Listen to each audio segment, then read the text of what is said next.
6 minutes past. Fox News alert. Congress coming back to Washington today, and the usual lame duck session could be anything but lame. Topping the to-do list, keeping the government open and funded. Right now, all authorization for spending expires on December 11th. And I don't think it's good for the Congress, it's good for the Republican Party, or good for the people for us to be bogged down in an endless budget debate between now and the end of the year and then into next year with the Republican House and Republican Senate. We have to. I think that certainly was the clear message that we got from this last election, was about people wanting to see Washington work, having people come together and find that kind of middle ground to deal with the very tough problems that we're facing as a country. Byron York, now chief political correspondent, Washington Examiner, and a Fox News contributor. Good morning to you, Byron. This might be Good morning, Bill. Might be a December to remember. What do Republicans do? Let's start there.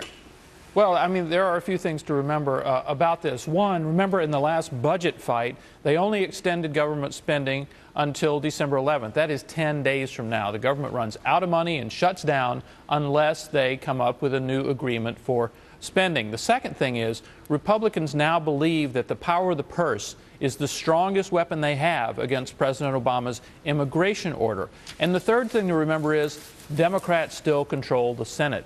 Harry Reid is the majority leader of the U.S. Senate until the first week of January. So you put all those things together, this deadline in 10 days, they could have a real fight about whether to defund the president's order or try to fund the whole government for a while and then put off the fight. Nobody knows exactly what they're going to do now. So what about Democrats then? And remember, Chuck Schumer rolled that little Obamacare grenade down the aisle last week, saying it was the wrong fight at the wrong time. What does the left do, Byron? Well, you saw a lot of strong pushback against Schumer from people associated with the White House. They were very angry that he went public with this disagreement that did happen in 2009.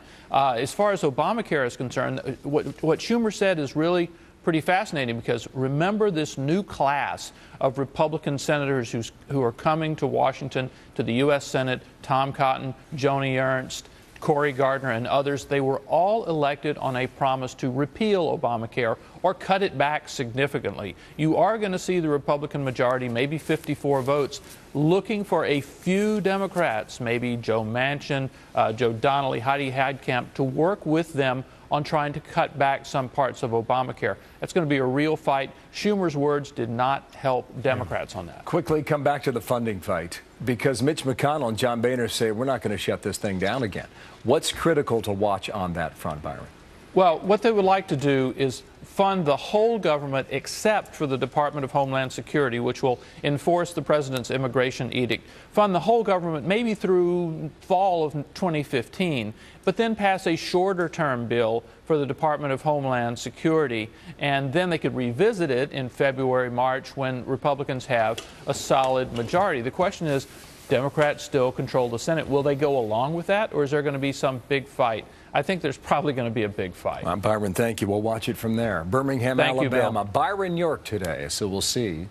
Supposed to be sleepy this time of year. No, it's anything but, right? Anything but. Anything but. All right, as we wait for January.